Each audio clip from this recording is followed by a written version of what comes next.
turning point in a chilling case, how Bryan Kohberger was linked to the Idaho student murder.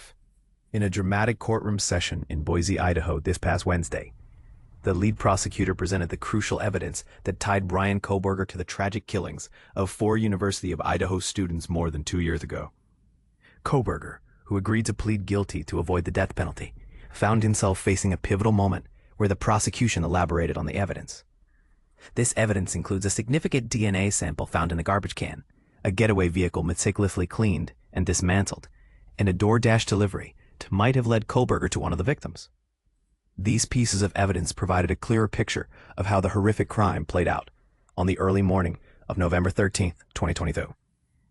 The investigation involved analyzing surveillance footage, tracking cell phone signals, and matching DNA samples.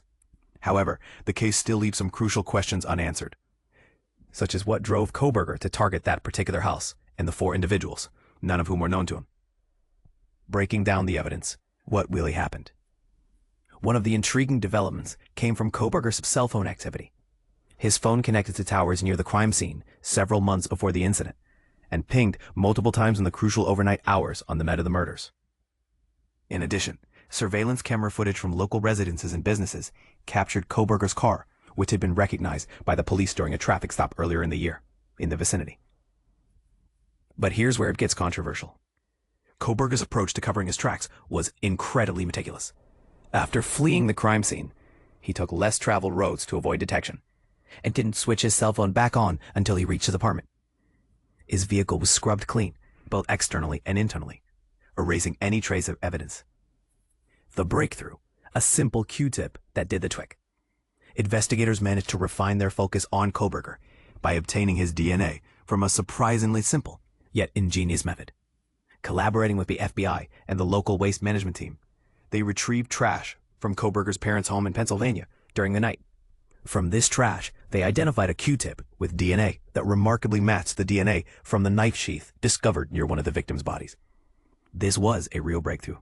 Kohberger was arrested during a holiday visit to his parents, subsequently extradited to Idaho to face justice. Questions still teeter on the edge of his case. Even though the prosecutor laid out an intriguing array of facts, one question continues to baffle. What was Kohberger's motive, and why did he choose that home and those specific victims? The answers might become available in documents sealed by the court, pending the upcoming sentencing hearing in July. Diverse reactions from the victims' families. Now that the case has been resolved, the families are divided over Kohberger's life sentence in exchange for pleading guilty. While some families view it as an opportunity for healing and closure, others, like Kaylee Goncalves' family, feel it denies them complete justice. What do you think about the resolution of this case? Do you believe justice has been served? Or are there still unanswered questions in your mind? Let's discuss in the comments.